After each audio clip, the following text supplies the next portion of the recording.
अछूत कौन है, महात्मा बुद्ध ने स्पष्टीकरण किया है। महात्मा बुद्ध प्रवचन सभा में आकर मौन बैठ गए। शिष्य समुदाय उसके इस मौन के कारण चिंतित हो गए कि कहीं वह अस्वस्थ तो नहीं है, कहीं वो अस्वस्थ तो नहीं है। आखिर में एक शिष्य ने पूछ ही लिया, भंते आप आज इतना मौन क्यों है, आज आप इतना चुपचाप क्यों हैं? वो नहीं बोले।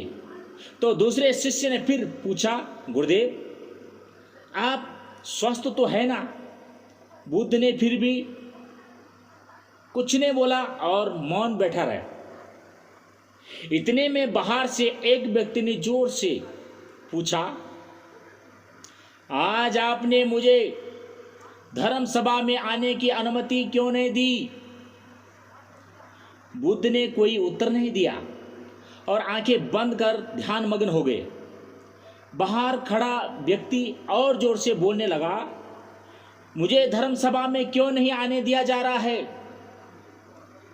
धर्म सभा में बैठे बुद्ध के शिष्यों में से एक ने उसका समर्थन करते हुए कहा, भंते उसे धर्म सभा में आने की अनुमति प्रदान कीजिए। महात्मा बुद्ध ने आंखें खोले और बोले, नहीं, उसे अनुमति नहीं दी जा सकती है, क्योंकि वह अछूत है। अछूत? मगर क्यों? सारे शिष्य सुनकर आश्चर्य में पड़ गए कि भंते यह छुआछूत कब से मानने लगे।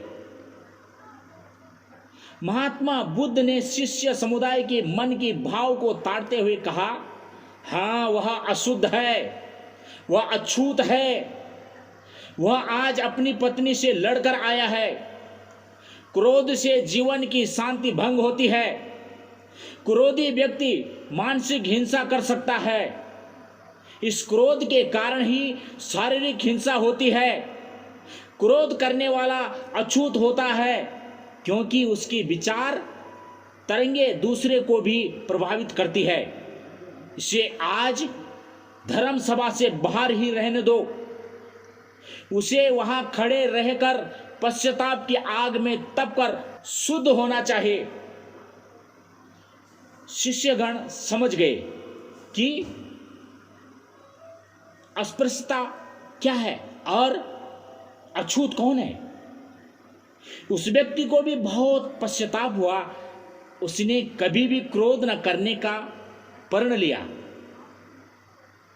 बुद्ध ने उसे धर्म सभा में आने की अनुमति प्रदान की।